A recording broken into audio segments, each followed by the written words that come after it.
The Visitor, a novel by Burton Blackwell. Prologue, The Threshold. October 31st, 1986. The rain didn't just fall in Fenton, Missouri. It punished the earth. It turned the manicured lawns into marshes and hammered against the stained glass windows of the Miller estate like 1,000 frantic fingernails. Inside, 12-year-old Barbara Miller was doing exactly what she had been told not to do. She was staying up past midnight, reading by the dim glow of a flashlight. Her parents were asleep down the hall, and the house was filled with the comforting, rhythmic creaks of old wood settling into the storm. Thud, thud, thud. Barbara froze. It wasn't the wind. The sound was heavy, deliberate, and coming from the front door. She crept to the top of the stairs, her heart hammering a frantic rhythm against her ribs. Her father, Greg, was already there, pulling his robe tight around his waist. He peered through the heavy oak door's sidelight. "It's just an old woman," he whispered, more to himself than to Barbara. "She's soaked to the bone. Looks like her car must have died in the flood at the end of the drive." Through the glass, Barbara saw her. The woman looked ancient, her back hunched under a tattered floral-patterned raincoat. She was clutching a small leather purse to her chest, her white hair plastered to her skull by the rain. She looked fragile, like a bird with a broken wing. Greg unlocked the deadbolt. "Ma'am, are you all right?" The woman didn't look up. Her voice was a dry, raspy whisper that somehow cut through the thunder. "So cold. Please, the light. May I come in?" Greg hesitated for only a second. The Fenton hospitality manual was hardwired into his brain. "Of course. Please, come into the warmth." As the woman stepped across the threshold, she passed directly under the bright chandelier of the foyer. Barbara's breath hitched. Up close, the woman's skin wasn't just pale, it was the color of a fish's belly, translucent and shimmering with a sickly dampness. She finally lifted her head. Barbara expected to see the watery, tired eyes of a grandmother. Instead, she saw two pits of absolute oily darkness. No iris, no pupil, just twin voids that seemed to swallow the light of the room. And there, at the corner of the woman's thin blue lips, was a smear of something dark and wet. It wasn't rain, it was deep, visceral red. The old woman's mouth stretched into a grin that was too wide for her face, revealing rows of teeth that looked like jagged shards of broken porcelain. "Thank you," hissed the woman. "I've been waiting for an invitation for a very long time." The front door slammed shut on its own, the heavy iron bolt sliding home with a final echoing clack. The lights in the hallway didn't just flicker, they died, plunging the house into a darkness so thick it felt like drowning. There was a single piercing scream, followed by the sound like a heavy wet rug being dragged across the floor. When the sun rose the next morning, the rain had stopped. The Miller house was perfectly silent. The breakfast table was set for 3. The coffee was still warm in the pot. But the Millers were gone, and on the welcome mat, dried into the fibers of the rug, was a single muddy footprint of a bare 5-toed foot, and a small handwritten note that read, "Next, please." Chapter 1. The House That Held Its Breath. The sign at the edge of town said, "Welcome to Fenton," but to Chloe, it felt more like a warning. Moving during the middle of the school year was a special kind of social suicide, but her parents called it a fresh start.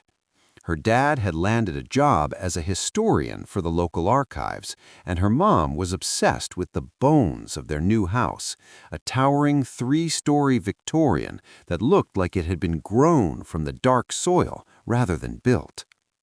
"Look at those gables, Chloe," her mom chirped, pointing a moving box toward the roofline. "They don't make them like this anymore." "There's probably a reason for that," Chloe muttered, hauling her last suitcase toward the porch. The house didn't just look old, it looked exhausted. The wood was faded, skeletal gray, and the windows seemed to squint at the street like eyes that had seen too much. As Chloe stepped across the threshold for the first time, a sudden localized chill raced down her spine. It wasn't just a draft, it felt like the house had been holding its breath for 40 years, and her arrival was the first exhale. Inside, the air was thick with the scent of floor wax and something metallic, like the smell of old pennies. "I know it's a lot to take in," her dad said, appearing behind her and squeezing her shoulder. "But we made a deal. New town, new house, and a new best friend." Chloe's mood brightened, if only by a fraction. "You mean it? The dog?" "I've already been looking," he said, pulling his phone from his pocket. "There's a local shelter with a great reputation. I found them on a site called eyesofadog.com. They specialize in rescues that really need a home. I figured this house has a history, so why not get a dog with one too?" Chloe took the phone. The website was filled with photos of wagging tails and bright eyes, but she found herself scrolling past the golden retrievers and the energetic Labradors. She wanted something that understood what it felt like to be uprooted. "Can we go now?" she asked. "The boxes can wait," her mom smiled as she wiped a smudge of dust from her cheek. "Let's go find our missing piece." The drive to the shelter took them through the heart of Fenton. It was a picturesque town, but as they passed the town square, Chloe noticed something odd. There were plenty of people walking about, but no one was talking. They moved with a strange, synchronized quiet, their footsteps muffled by the fallen leaves. The shelter was a low brick building on the outskirts of town. The sign above the door read Fenton Animal Rescue. As soon as they stepped inside, the usual cacophony of barking hit them. High-pitched yaps, deep woofs, and the frantic scratching of paws against chain-link fences. Chloe walked down the rows of kennels, her heart aching for all of them. Then she saw him. In the very last kennel, tucked away in the shadows where the light barely reached, sat a dog that didn't bark. He was a senior hound, a mix of something large and sturdy, with fur the color of charcoal and a face that was almost entirely white with age. His ears were long and velvety, and his tail gave one slow, cautious thump against the concrete floor. The tag on his gate read Willie, Senior, very quiet. Chloe knelt down. "Hey there, Willie." The dog stood up slowly, his joints clicking. He didn't jump or lick her hand. Instead, he walked to the gate and pressed his heavy, warm head against the wire. He looked up at Chloe with cloudy, amber eyes that seemed to hold a lifetime of secrets. But it wasn't just his eyes that caught her attention. It was the way he was looking past her, staring toward the door they had just come through, his lip curling back into a silent, trembling snarl. "He's a bit peculiar," the volunteer whispered, coming up behind them. "He was found wandering the woods near your new place about a month ago. He's a good soul, but he acts like he's constantly waiting for someone to catch up to him." Chloe didn't hesitate. She felt a kinship with the old dog. They were both outsiders in a town that felt like it was keeping its mouth shut. "He's the one," Chloe said firmly. "I want Ole Willie." As they signed the paperwork and led Willie out to the car, the old dog stopped at the exit. He looked back at the shelter one last time, then turned his gaze toward the dark tree line surrounding the town. A low, mournful howl escaped his throat, a sound so lonely it made the hair on Chloe's arms stand up. She didn't know it yet, but Willie wasn't just a pet. He was a sentinel, and he was the only one in the family who knew that they hadn't moved into the house alone. Chapter 2. The Sentinel at the Door. The first night in a new house is always loud, even when it's silent.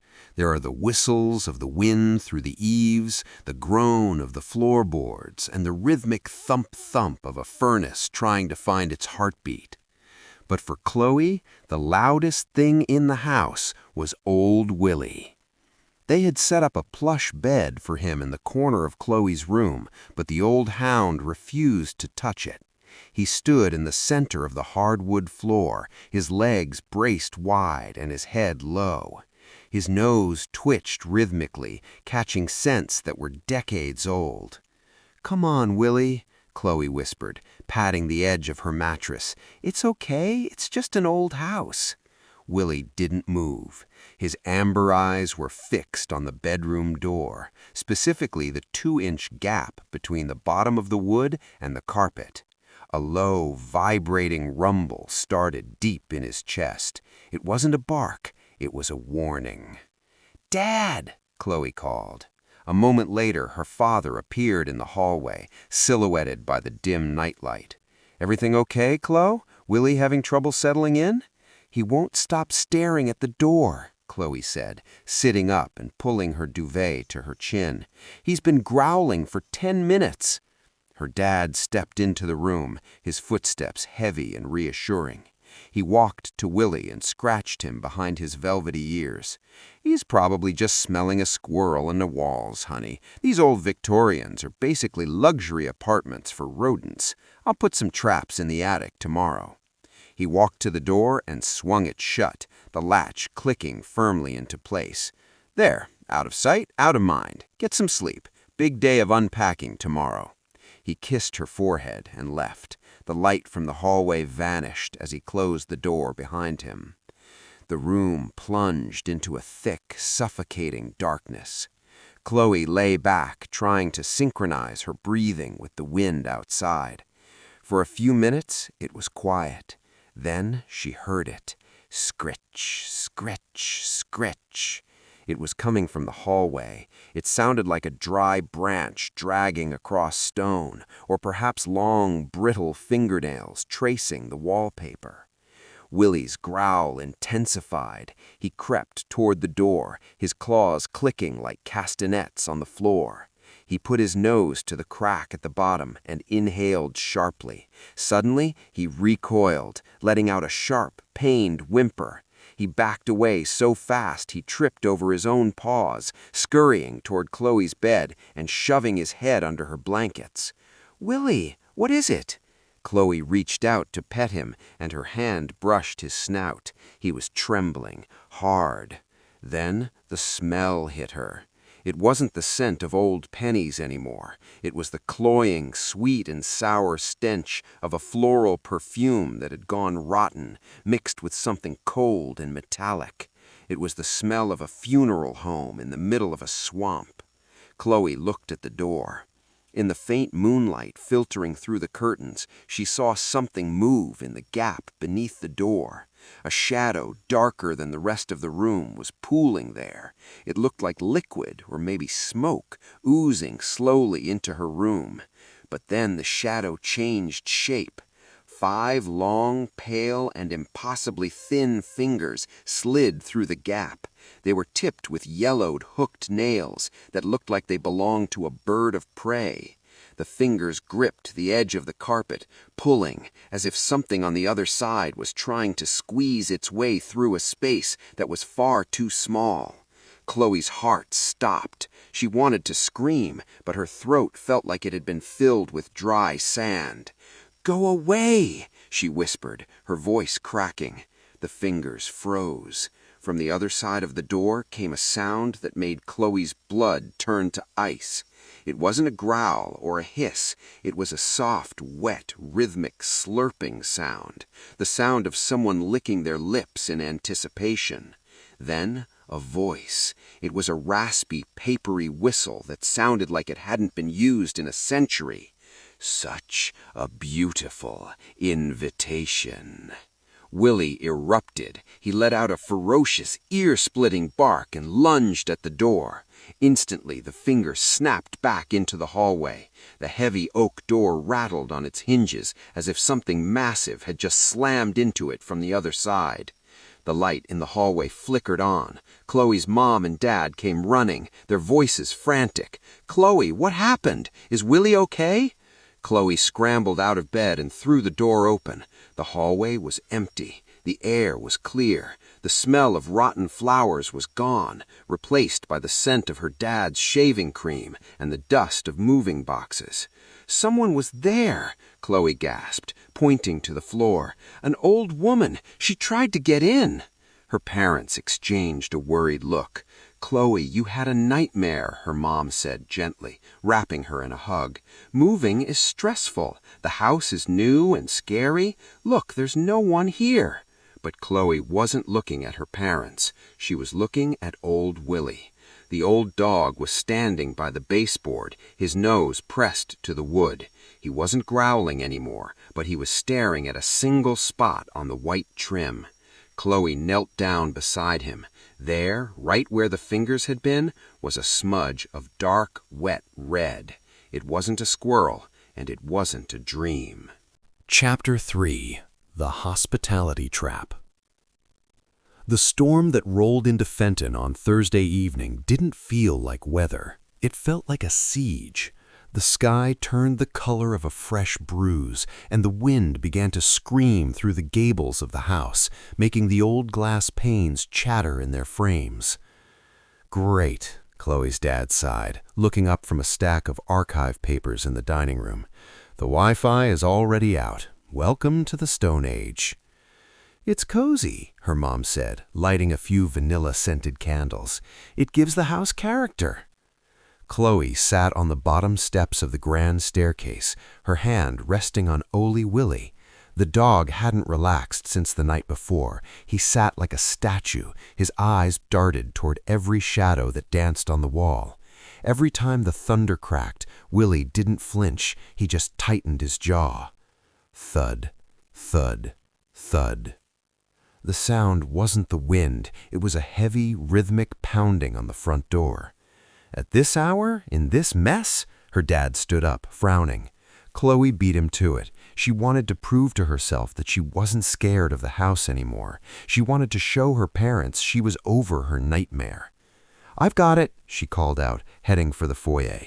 Willie let out a sound Chloe had never heard, a strangled, high-pitched whistle of pure dread. He lunged forward, trying to get in front of her, his claws skidding on the polished wood. "Willie, back!" Chloe commanded. She reached the heavy oak door and looked through the sightlight. A small, hunched figure was standing on the porch, drenched to the bone. It was an old woman wearing a tattered floral dress that clung to her thin frame like wet skin. She held a small, sodden purse and was shivering so violently that her teeth were audible over the rain. Chloe's heart melted. She looked so tiny, so helpless. "Dad, it's an old lady," Chloe cried out, her hand already on the deadbolt. "She looks like she's freezing." Through the glass, the woman looked up. Her face was a road map of deep wrinkles, and her white hair was plastered across her forehead. "Please," her voice was a faint, pathetic croak. "My car, the engine died in the flood. I'm so cold." "Hold on, ma'am," Chloe's dad called out, walking toward them. "Chloe, open the door." Chloe turned the lock and pulled the door open. A gust of freezing rain swirled into the foyer, smelling of wet earth and that strange metallic copper. "Come in, please," Chloe said, reaching out to take the woman's arm. "You're going to catch pneumonia." The old woman stepped across the threshold. As she moved out of the darkness of the porch and into the warm, flickering glow of the candlelight, the helpless grandma image didn't just fade, it curdled. Chloe's hand was still on the woman's arm. The skin felt wrong. It wasn't soft or wrinkled. It felt like cold, wet leather stretched over rusted iron. "Thank you, child," the woman whispered. She lifted her head, and Chloe felt her stomach drop into a bottomless pit. Up close, the woman's skin wasn't just pale, it was the translucent white of a blind cave fish. Her eyes weren't blue or brown or gray. They were twin pools of solid, oily blackness, reflecting nothing. And there, smeared across her thin blue lips and staining her chin, was a fresh, glistening streak of dark blood. The woman's nostrils flared, sniffing the air as if she were smelling a feast. "You have such a warm home," the woman hissed. Her mouth opened a fraction too wide, revealing rows of teeth that were far too sharp and yellow to be human. Willie let out a roar of fury. He launched himself forward, his teeth bared, but he didn't hit the woman. It was as if he hit an invisible wall of ice. He was thrown backwards, sliding across the floor until he hit the base of the stairs with a heavy thud. "Dad?" Chloe whispered, her voice trembling. She looked at her father. He was standing 3 feet away, his face gone completely blank. His eyes were glassy, staring through the old woman as if she were a ghost. Her mother was the same, standing in the dining room doorway, a candle in her hand, her expression frozen in a terrifying, vacant smile. "Auntie is here for dinner," her mom said in a flat, robotic monotone. The old woman turned back to Chloe. She didn't walk. She seemed to slide across the floor without moving her feet. The temperature in the room plummeted until Chloe could see her own breath frosting in the air. "The invitation is accepted," the visitor said, her voice now deep and resonant, vibrating in Chloe's very bones. "Now, let's see what's inside." Chloe didn't wait. She turned and bolted for the stairs, screaming for Willie. "Willie, run!" She scrambled up the steps, her heart hammering against her ribs like a trapped bird. She didn't look back, but she could hear it, the wet, rhythmic slap, slap, slap of bare feet on the wood, climbing the stairs right behind her. Chapter 4: The Dollhouse Effect. Chloe reached the top landing, her lungs burning. She turned to look back, expecting to see those oily black eyes cresting the stairs. Instead, there was only darkness and silence. The wet slap-slap of footsteps had stopped. "Mom! Dad!" she screamed, her voice cracking. Willie scrambled up the last few steps, his claws skittering for purchase. He didn't head for Chloe's room. He ran straight to the master bedroom and began scratching at the door, a low, piteous whine vibrating in his throat. Chloe lunged for the handle. It was unlocked. She pushed inside, desperate to find her parents, to find someone who could tell her this was all a cruel, elaborate prank. The room was bathed in a sickly, pulsating violet light coming from the window, though the storm outside was pitch black. Her parents were there. They were sitting on the edge of the bed, side by side, but they weren't moving. They sat perfectly upright, their hands folded neatly in their laps. Their eyes were wide open, fixed on the far wall, reflecting that strange violet glow. They looked like porcelain dolls waiting for a child to pick them up. "Dad, wake up!" Chloe grabbed her father's shoulders and shook him. His body was stiff like wood. When she let go, he swayed slightly, but didn't blink. He didn't even seem to be breathing. "Mom, please!" Chloe turned to her mother, tears stinging her eyes. Her mother's head slowly, very slowly turned to look at Chloe. A terrifying, wide smile stretched across her face, but her eyes remained dead and glassy. "Auntie says the house is too cluttered, Chloe," her mother whispered. Her voice sounded like it was coming from the bottom of a deep well. "We have to stay very still while she works." "She's not, Auntie. She's a monster," Chloe sobbed. Suddenly, Willie backed away from the bed, his hackles standing straight up. He wasn't looking at the parents. He was looking at the walls. Chloe followed his gaze. The floral wallpaper, the one her mom had loved so much, was beginning to ripple. The tiny painted roses were turning black, the petals curling and rotting before her eyes. The blackness spread like an ink stain, leaking down toward the floorboards. Then Chloe noticed the family photos on the dresser. In the picture from last summer's beach trip, her dad was no longer holding a grill spatula. He was standing perfectly still, his face gone blank and pale. And standing right behind them in the photo, a shadowy, hunched figure in a floral dress had appeared, her long fingers resting on Chloe's shoulders. The visitor wasn't just in the house, she was rewriting its history. Creak! The sound came from the hallway. Chloe spun around. The door to the master bedroom began to close, slowly, as if pushed by an invisible hand. Through the narrowing gap, she saw her. The old woman was floating. She hovered 6 inches off the floor, her tattered dress drifting in a wind that wasn't there. She tilted her head to the side, her neck snapping with a series of sickening pops. "It's rude to run from a guest, Chloe," the woman hissed. "A proper hostess stays for the tour." The door slammed shut. Chloe heard the distinct click of the lock. She threw herself against the wood, twisting the knob, but it wouldn't budge. It felt like the door had become part of the wall itself. Beside her, Willie started to bark, a fierce, rhythmic sound that seemed to push back against the oppressive violet light. "We have to get out of here, Willie," Chloe whispered, looking at the window. "If she finishes tidying up, we're never going to leave."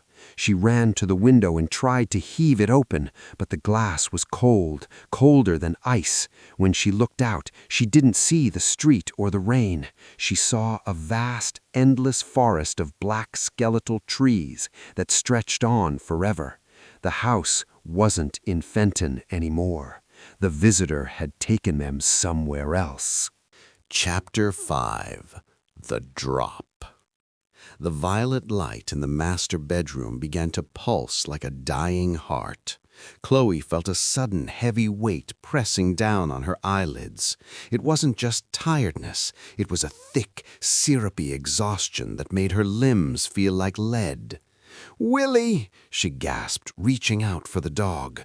But the floor felt like it was dissolving into mist. Her parents, still frozen on the bed, began to recede into the shadows until there were nothing but 2 pale smudges in the dark. The room stretched, the walls pulling away until the ceiling was miles high. Then everything went black. Chloe blinked. She was in her own room. The moon was shining through her window, casting long skeletal shadows of the oak trees across her duvet. It was quiet, too quiet. "Willie?" she whispered. The corner where his bed sat was empty. The house felt hollow, as if the furniture had been hollowed out from the inside. Then, from the hallway came a sound that made her heart seize. Humming. It was a cracked, off-key melody, like a lullaby played on a broken music box. Creak, creak, creak. Something was moving toward her door. Chloe's instinct took over. She didn't run for the door. She knew it wouldn't open. Instead, she rolled off the mattress and scrambled underneath the bed, pressing her back against the cold, hard wood. She pulled her knees to her chest, trying to stifle her sobbing breaths with her hands. Through the gap between the floor and the bedskirt, she saw the door swing open. At first, there was nothing but the hallway light. Then, the visitor arrived. She didn't walk. Her feet, pale, dirty, and tipped with those hooked nails, were dangling 4 inches off the floor. Her tattered floral dress drifted lazily in the air, as if she were submerged in water. She floated into the room, her shadow stretching across the floor like a giant, distorted spider. The humming stopped. The visitor drifted past the bed, her toes nearly brushing the carpet. Chloe watched, paralyzed, as the hem of that rotted dress swayed back and forth. The smell was overpowering now, the stench of a grave left open in the rain. The visitor stopped at the window. She stood there, suspended in the air, staring out at the dark. "I know you're in here, little bird," the woman whispered. Her voice didn't sound like it came from a throat. It sounded like the rubbing of dry insect wings. Thump, thump, thump, like a clock I'm waiting to break. Chloe squeezed her eyes shut, praying to disappear. Then silence. The cold air in the room seemed to settle. Chloe opened one eye. The floating feet were gone. Had she left? Had she floated back into the hall? Chloe waited. 1 minute. 2. Slowly, agonizingly, Chloe leaned forward to peer out from under the edge of the bed frame. Slam! The old woman didn't just move, she dropped. 1 second she was hovering, and the next she hit the floor with a sickening wet thud directly in front of Chloe's face. She was on all fours, her limbs bent at impossible spider-like angles. Her face was inches from Chloe's. Up close, the black eyes weren't just pits, they were swirling with tiny pale worms.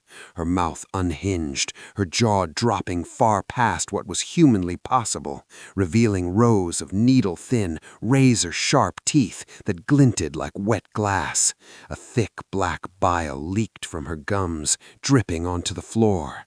"Found you," the visitor shrieked. The woman lunged into the space under the bed, her clawed hands reaching for Chloe's throat. Chloe bolted upright in bed, a scream tearing from her lungs. The morning sun was streaming through the windows. The birds were chirping. The terrifying violet light and the skeletal trees were gone. "Chloe, honey, what is it?" Her mom burst into the room, looking perfectly normal in her bathrobe, holding a mug of coffee. Chloe was hyperventilating, her hands shaking so hard she had to grip the sheets. She was under the bed. The old woman, she dropped to the floor, and her teeth. "Oh, sweetie." Her mom sat on the edge of the bed and pulled her into a hug. "It was just a dream. I told you, moving to a big old house like this plays tricks on the mind. You've had a really stressful few days." Chloe looked toward the corner. Willie was there, lying on his bed. He looked exhausted, his head resting on his paws, but he was watching Chloe with an intense, knowing gaze. "See?" her mom said, smoothing Chloe's hair. "Even Willie is tired of all the excitement. Why don't you get dressed? Your dad is making pancakes." Her mom kissed her forehead and headed for the door. "It was just a dream, Chloe. Only a dream." Chloe let out a long, shaky breath. Maybe her mom was right. The sunlight made everything seem so ordinary. She swung her legs out of bed, her feet hitting the cool, hard wood. Then she froze. Right there, exactly where the old woman had dropped in her nightmare, was a single, muddy footprint of a bare 5-toed foot, and next to it, etched deep into the wood, as if carved by a razor, were 3 words: "Let me in."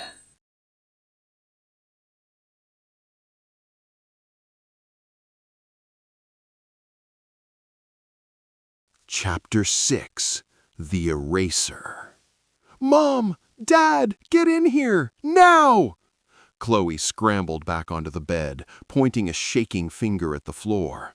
She didn't want her bare skin anywhere near that muddy mark. Her father jogged in first, a spatula still in his hand, followed closely by her mother. "Chloe, what's the matter? You're white as a sheet." "Look!" Chloe cried, gesturing to the spot beside the bed. "The footprint! From my dream! It's not a dream! She was here! She carved words into the floor!" Her parents both looked down. Chloe looked too, her heart hammering against her ribs. The floor was pristine. The dark, damp mud she had seen seconds ago was gone. The deep, jagged scratches that spelled, "Let me in," had vanished. The hardwood was polished to a high amber glow. It reflected the morning sun as if it had been waxed 10 minutes ago. "There's nothing there, honey," her dad said, his voice laced with a mixture of pity and concern. "I saw it!" Chloe jumped off the bed, kneeling on the floor. She ran her fingers over the wood, desperate to find even a faint indentation. "It was right here. It smelled like dead flowers and old pennies. And Willie saw it too, didn't you, Willie?" Willie stood up slowly. He walked over to the spot and sniffed the air, but he didn't growl. Instead, he looked at Chloe and let out a soft, defeated whine. He lowered his tail and slunk back to his corner, his head hanging low. "Even the dog thinks you're just seeing things," her mom said gently, placing a hand on Chloe's shoulder. "Chloe, I think the stress of the move is causing some vivid night terrors. Maybe we should look into a therapist here in Fenton, someone to help you adjust." "I don't need a therapist," Chloe snapped, standing up. "I need you to believe me. This house it's changing things. It's cleaning up after her." "That's enough," her dad said, his tone firming up. "We're going to have a nice breakfast, and then we're going to start unpacking the library. No more talk about old women or monsters. Understood?" Chloe opened her mouth to argue, but the look in her father's eyes, a flicker of genuine worry, made her stop. She nodded sullenly. As her parents left the room, Chloe felt a cold prickle on the back of her neck. She turned to look at her dresser mirror. For a split second, she didn't see her own reflection. She saw the room behind her, but the bed was gone. In its place was a heavy black Victorian casket, propped open. Chloe gasped and blinked. Her room was back to normal. She grabbed her phone from the nightstand, intending to call Barbara, but the screen wouldn't turn on. It was stone cold. When she looked at the lens of the camera, she saw a tiny dried smear of red on the glass. Blood. She wiped it away with her thumb, her breath coming in short, jagged bursts. She looked over at Willie. The old dog was staring at the closet door again. "She's still here, isn't she?" Chloe whispered. Willie didn't bark. He just rested his chin on his paws and closed his eyes, as if he couldn't bear to look at what was coming next. Chloe realized then that she was in a different kind of danger. It wasn't just that the visitor was in the house. It was that the visitor was making sure Chloe was the only one who could see her. She was being isolated, turned into the crazy girl, while the monster sat at their table. She walked to the window to clear her head, looking down at the street. A neighbor was walking by, a tall man in a suit. He stopped and looked up at Chloe's window. He tipped his hat and smiled. It was a perfectly normal neighborly gesture. But as the man walked away, Chloe noticed his shadow on the sidewalk. It didn't look like a man in a suit. It was hunched, wearing a long, tattered dress, and it was floating a few inches above the pavement. The visitor wasn't just in the house anymore. She was the whole town. Chapter 7. The Paper Trail. The afternoon was a blur of dust and heavy lifting. Her father's library was actually a mountain of cardboard boxes that smelled of damp basement and forgotten history. "Willie, stay!" Chloe whispered as she slipped away from her parents, who were busy arguing over where the mahogany desk should go. She didn't head for her room. She headed for the pull-down stairs in the hallway ceiling. Something was calling to her from the attic, a pressure in her ears like the silence before a lightning strike. Willie trotted after her, his claws clicking on the rungs as he followed her up the narrow, rickety ladder. The attic was a graveyard of things left behind. Broken mannequins, trunks covered in thick cobwebs, and stacks of yellowed newspapers. The air was so cold Chloe could see her breath. Willie immediately went to a corner where the floorboards were warped. He began to dig, his blunt nails scratching at the wood until he pulled back a loose plank. Tucked into the joists was a leather-bound book, its cover scarred by moisture and time. Chloe sat cross-legged on the dusty floor and opened it. It wasn't a diary, it was a scrapbook.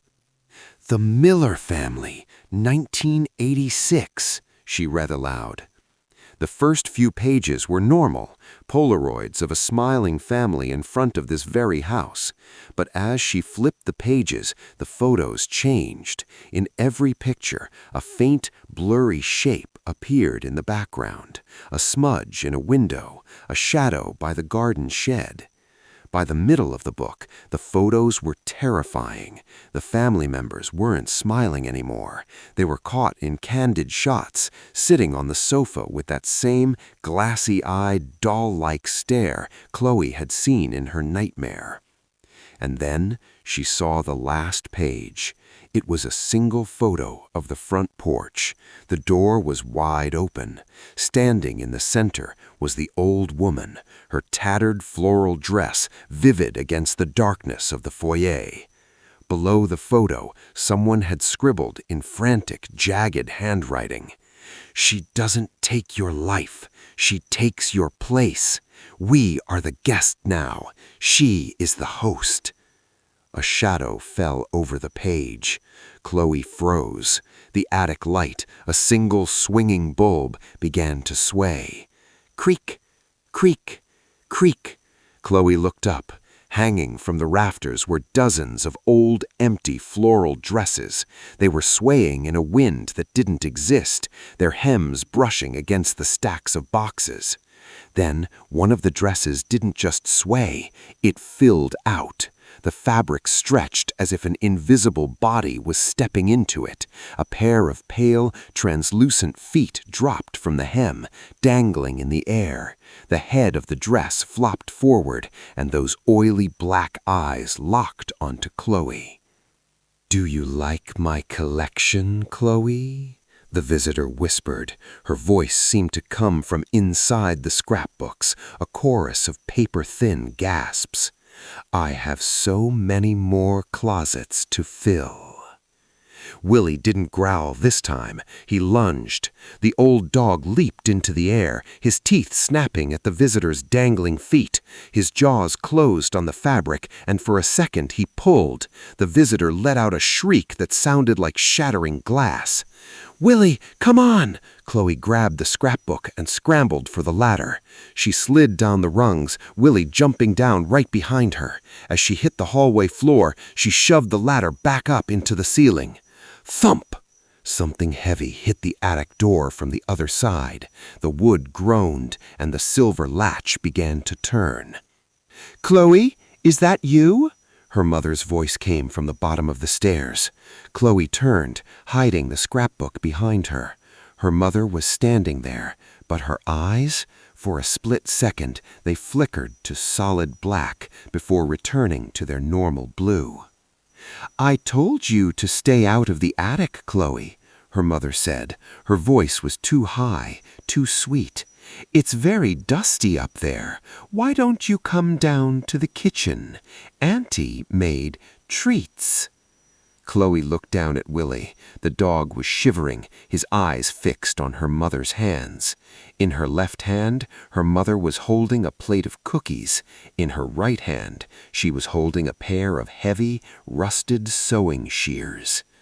"Come on, Chloe," her mother whispered, her smile stretching an inch too wide. "It's time to get you fitted for your new dress." Chapter 8. The Fitting. The kitchen smelled of burnt sugar and something metallic, like a penny held under a flame. Chloe's mother stood by the island, the heavy sewing shears glinting in the dim afternoon light. "The neighbors are coming over, Chloe," her mother said, her voice sounding like a recording played at the wrong speed. "A welcome to Fenton social. We need you to look appropriate." "I'm fine in what I'm wearing, Mom," Chloe said, her voice trembling. She gripped the leather-bound scrapbook tighter behind her back. "Nonsense!" Her mother stepped forward. The scissors didn't snip, they clicked with a heavy, bone-deep sound. "The visitor says your skin is too loose. It needs to be tucked, tailored." Willie planted himself in front of Chloe's shins. He didn't bark. He let out a low, vibrating hum that made the floorboards shake. It was a sound of pure, unadulterated defiance. "Mom, look at me," Chloe pleaded. "Look at your hands. Why are you holding those?" Her mother looked down at the scissors as if she had never seen them before. For a fleeting second, the glassy film over her eyes cracked. Her face contorted in a flash of absolute agony. "Chloe, run," she mouthed, the words silent. Then the black oil flooded back into her irises, her expression smoothed into a terrifying, vacant mask. "Auntie is waiting in the parlor, Chloe. Don't be rude." The doorbell rang. It wasn't a normal chime. It was a deep, discordant funeral bell that echoed throughout the house. Chloe backed away, darting through the dining room and into the foyer. She peered through the sidelight. The driveway was full of cars, old black sedans that looked like they belonged in the 1940s. A crowd of neighbors stood on the lawn. They weren't talking or laughing. They were standing in perfect rows, dressed in Sunday best that looked decades out of style. They were all looking up at the house, at her. "Dad!" Chloe screamed, running toward the library. She found him sitting at his new mahogany desk. He wasn't working. He was staring at a blank sheet of paper, a fountain pen clutched in his hand. He had written the same word over and over again until the paper was soaked through with black ink. Invited, invited, invited. "Dad, we have to go! The neighbors! Mom, something is wrong with everyone!" Her father didn't turn around. "They're here for the fitting, Chloe. It's a privilege to be chosen. The visitor hasn't had a new face in so long." The front door groaned open without anyone touching the handle. The neighbors began to file in. They moved with a synchronized, jerky gait, their joints popping like dry twigs. As they passed Chloe, she noticed the smell, the same cloying rot and floral perfume. Their eyes were all the same, bottomless pits of oily black. "There she is," a woman from down the street whispered. Her voice sounded like dry leaves skittering on a grave. "The new thread." Chloe turned to run for the back door, but the old woman, the visitor, was already there. She wasn't floating this time. She was standing in the center of the rug, her tattered dress now shimmering with a fresh, wet sheen. She held a silver needle the size of a dagger, threaded with what looked like a long strand of human hair. "The guests are hungry, Chloe," the visitor hissed, her needle teeth glinting, "and you are the centerpiece." The neighbors began to circle her, closing the gap. Willie snarled, snapping at the air, his old heart thudding so hard Chloe could see it beating against his ribs. "Willie, the basement!" Chloe yelled. She remembered the loose stone Willie had found earlier. It was the only place they hadn't been invited to yet. She grabbed Willie's collar and dove for the basement door, just as a dozen pale, cold hands reached out to grab her. She slammed the door and threw the bolt. On the other side, the scratching began, thousands of fingernails picking at the wood, trying to find a way in. "We're trapped, Willie," Chloe whispered into the dark. From the corners of the basement, a dozen tiny pale lights flickered on. They weren't lamps. They were the eyes of the family from the scrapbook, trapped behind the brickwork, watching her with a silent, hopeless hunger. Chapter 9. The Reservoir of Souls. The basement didn't feel like a part of the house anymore. It felt like the inside of a rib cage. The walls were damp, sweating a thick black moisture that smelled like old copper and stagnant pond water. Chloe huddled against the heavy wooden door, the vibrations of 1,000 scratching fingernails rattling her teeth. Willie stood beside her, his body a rigid line of tension. He wasn't growling now. He was sniffing the air near the floor, his tail tucked tight. "We have to find a way out, Willie," Chloe whispered, her voice swallowed by the heavy, velvet silence of the dark.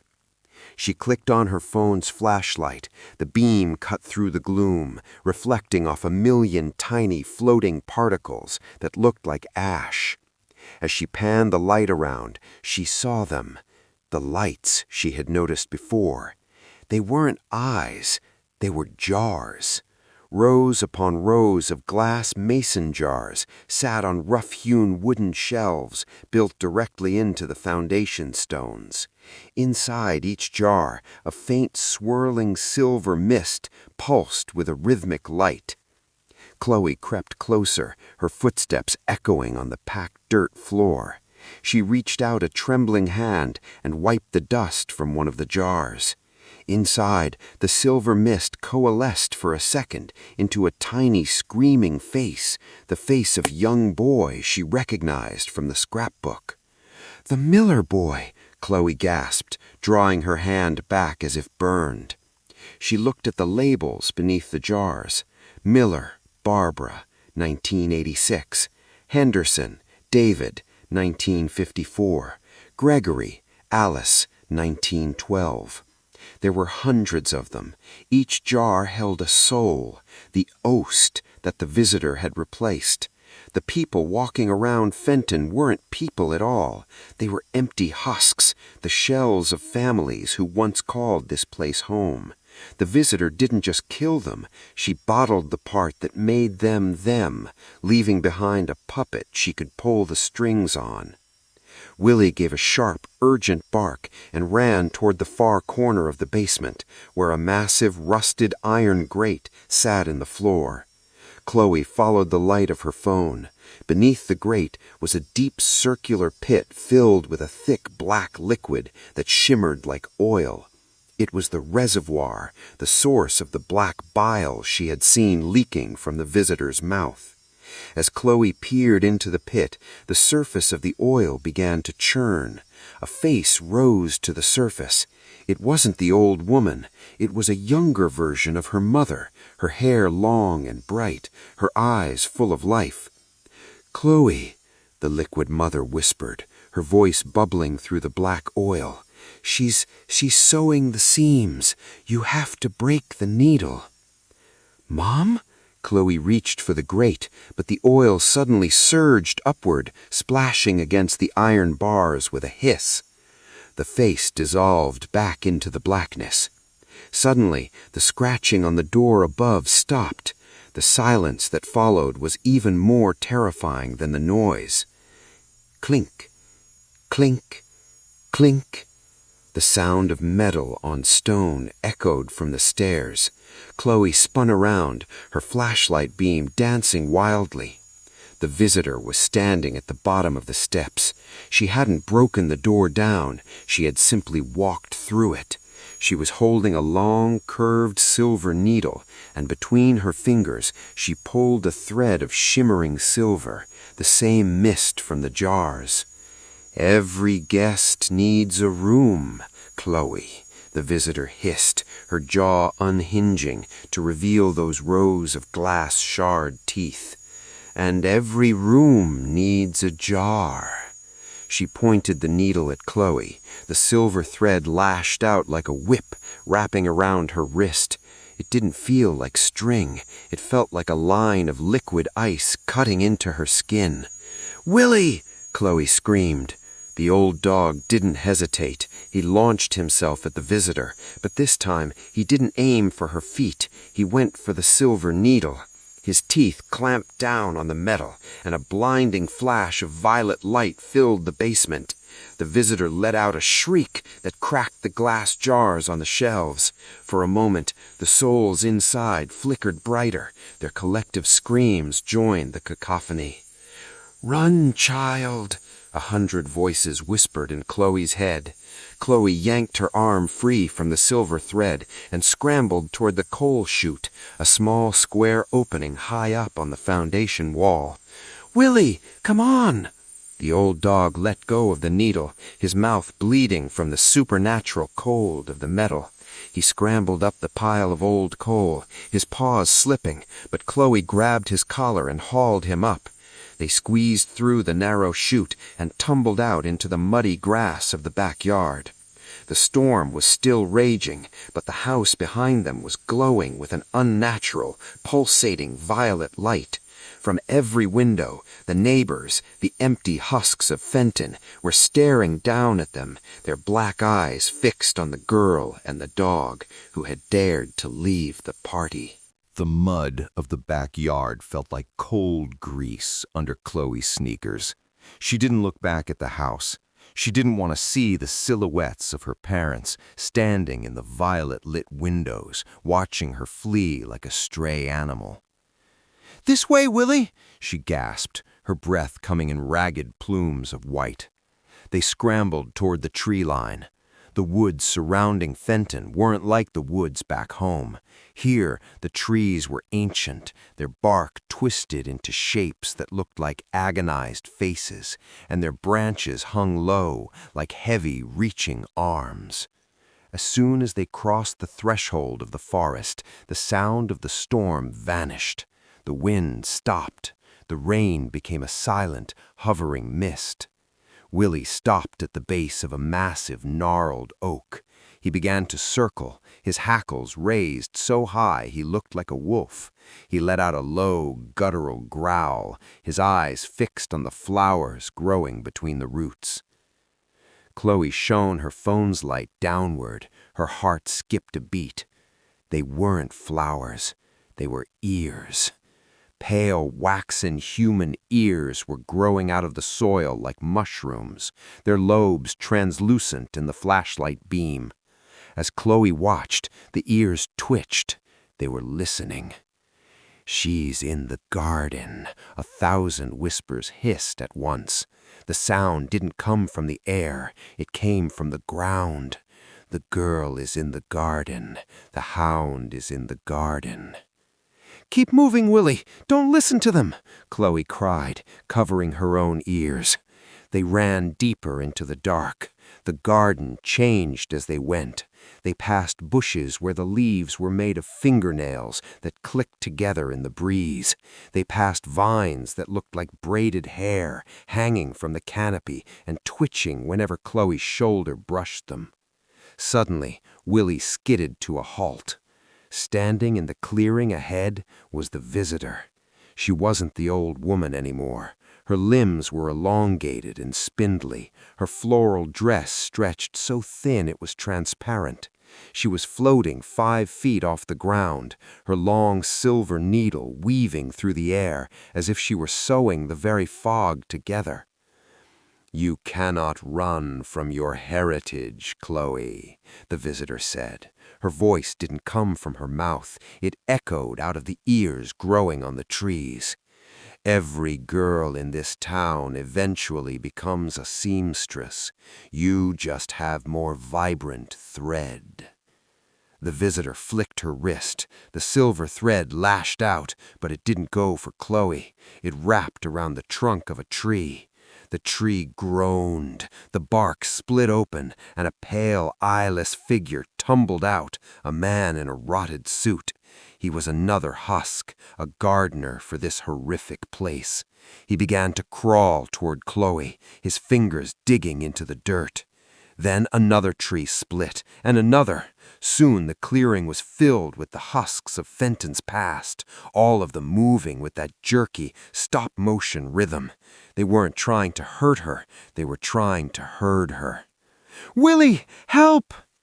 The old hound didn't bark. He knew the stakes. He lunged at the nearest husk, his powerful jaws snapping shut on its arm. But there was no blood, only a puff of gray dust and the smell of mothballs. The visitor laughed, a sound like glass grinding on stone. She began to descend, her feet dangling toward Chloe's head. "The dog is old, Chloe. His thread is frayed. But yours will last me another century." Chloe backed away, her heel catching on a root. She fell hard, the scrapbook slipping from her hand. As the book hit the ground, it fell open to a page she hadn't seen. Tucked to the back cover was a small dried sprig of a plant she didn't recognize, bright red berries with leaves shaped like tiny daggers. Beneath it was a note in the same frantic handwriting. "The visitor hates the smell of the rowan. It is the only thing she cannot sow." Chloe looked around frantically. In the center of the clearing, surrounded by the horrific ear mushrooms, stood a single small tree with bright red berries, the rowan tree. The visitor saw where Chloe was looking. Her black eyes widened, and for the first time she looked afraid. "Stay away from the heart of the garden!" the visitor shrieked, her jaw unhinging to its full, terrifying width. Chloe didn't listen. She scrambled toward the rowan tree, the husks closing in, their cold fingers brushing against her ankles.